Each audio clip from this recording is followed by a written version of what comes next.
All right, we are back. We're talking about our second Stardom event, and this one gets 2 thumbs up. By the way. Absolutely. This was an awesome show from top to bottom. Yeah. Let's go into our first match, which was Seira. I'm still going to butcher these, by the way. And Starlight Kid taking on AZM in My Sourei. My Sourei? Was it? Is it S-U? It's spelled differently on my notes here. Overall, I thought the match was a fun opener, not too crazy. Yep. It was a non-title because I think the team of Starlight and Mai are the new blood premium tag team champions. Right, which is their newly introduced whatever sandwich. Title, right. Yeah. It was a roll-up counter. God, there were so many roll-up counters in this. It was. Of course there were, because this is fucking Stardom. Yeah, but it's what Stardom's known for. They're fucking roll-up counters and apparently suplex bridges. Yeah. So, but overall, I thought it was a fun opener. I like the AZM and Syuri high-speed title little rivalry there that they have because AZM is the high-speed champion. So she needs a new contender for that, and I think that would be a good one because they just lost to them. So kind of build it like what New Japan does. All right, star rating for that first that one. match. That one, they give it an Orange Cassidy. Yeah, me as well. So let's go into our next match, which were Stars taking on Queen's Quest. The match was fine. I've seen better Utami matches. This one just kind of felt like they coasted, but still coasting is let's kick the crap out of each other. And, but this was a non-title. There wasn't any stipulation for this match as far as I know. So, of course, it's going to be a little less hard-hitting. Right. I just don't think that they want to hurt themselves too much if there's nothing on the line. Well, I don't know. There was a match that there wasn't anything on the line, but those women kicked the crap out of each other. But it was a German suplex for Queen's Quest to win. I'm going to give it an Orange Cassidy thumbs up in general. Still a fine match, but I know that these women can do it. Yep, absolutely. Let's talk about the retirement match. It is Himeka taking on Maika. And the reason that Maika was chosen is because these two were long-term partners. Yes, so they are technically tag team partners. Well, up until this match. Yeah. Himeka, who is like 26, is retiring from pro wrestling. Yep. How does that work? I'm not sure. But overall, I thought the match itself was fine. I really liked how the very ending of the match is where you can hear the crying part of it because she knew that she was going to win, and it was like, I really don't want to do this. But the entire rivalry of these two has been, why did you choose me? Right. Sort of thing. I don't know. I think it didn't hit as hard because we just got introduced to Stardom. Yeah. But it was a significant match, I guess. But I'll give it an Orange Cassidy thumbs up. Yeah, me as well. That's being nice. It was a Michinoku driver for Maika to win. Yeah. So Himeka lost her retirement match. Well, that's a tradition in Japan, though. Yeah, but it's a tradition in Japan if the person is like somebody who's been wrestling for a while. This person's 26, you know? She's not like, it's not like, Giulia or something like that, but whatever. Our first title match of almost every single title was on the line in the show, which was great. And every single title, I think, changed hands as well. Yes, it did. Every single title that was on the line changed hands. So 7-Up took on the New Eras for the Goddess of Stardom champions, which is their tag team champions. This was a fun match. I'm going to give it a full thumbs up. Yep. I also really like the ending because they didn't want 7-Up to lose. Right. But they needed to take the titles off of them for, I can't remember, I read it somewhere that I think one of them is hurt. Yeah. But they did it by countout, which I thought was... Which was interesting. Well, I thought it was actually a great idea for them to do it that way because everybody is good then, you know? Everybody is strong. Also, there was English commentary for the show, but I couldn't find it. Huh. Which was annoying, but it is what it is. How true. It really was. They waste a lot of time during Stardom shows. I mean, they had so many, like, a lot of dead time. I think with the entire thing, I probably skipped like an hour and 15 minutes of just either videos or dead air. Right. It's one of the two. But anyway, yeah, it was a fun match. I like this one. And yeah. we have new Goddess of Stardom champions. Now let's go to the Artist of Stardom champions. Which is their trios. Prominence defending against Restart. It was a great match. This one, number one, gets 2 thumbs up. Yeah, absolutely. It was paced very well. Yep. I really liked the interaction with all of them. Prominence played good heels. Yep. And Kairi just sold like a badass. Yeah. I mean, all of Restart did because they are like 80 pounds soaking wet with cinder blocks tied to their ankles.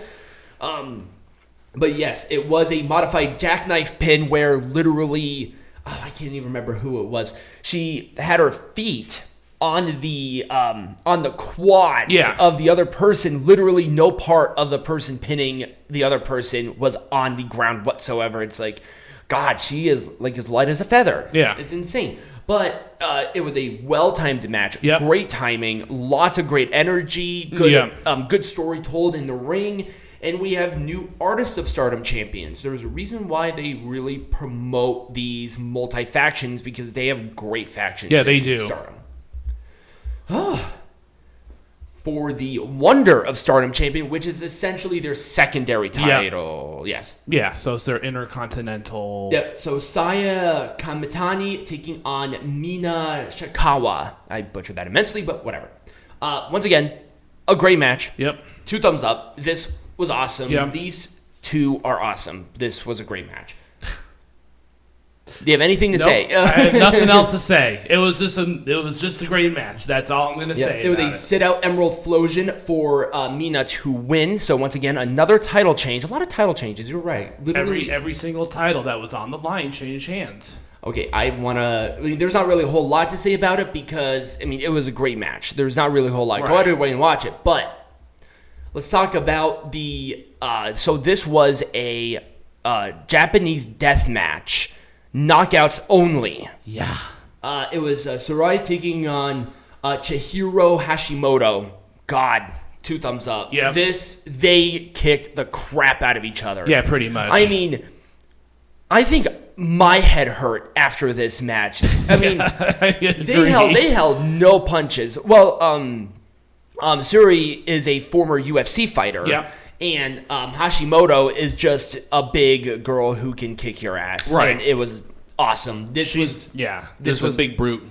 And it was great. Yeah. It was exactly what it needed to be. They just punched each other until one of them couldn't get up anymore. Right. And it was all sorts of fun. The pacing was so different than everything else on this card, and that's why it was so successful. Yep, exactly. And it was a roundhouse kick for the knockout. Great. They gotta give Sourei another World of Stardom or even an IWGP Women's title match. Absolutely. But do not, because this is the second really good Haas match that I've seen from Hashimoto, and she's becoming one of my favorite attraction wrestlers. Yeah. Because that's really what she is. Yeah. Just a big old Haas girl, and it's awesome. For the IWGP Women's Champion, we have Mercedes Mone taking on Mayu Iwatani. 2 thumbs up. Yeah. This could be possibly like show of the year. This is like the 3rd or 4th 2 thumbs up. Yeah. That this is we've like had. Banger after banger after banger.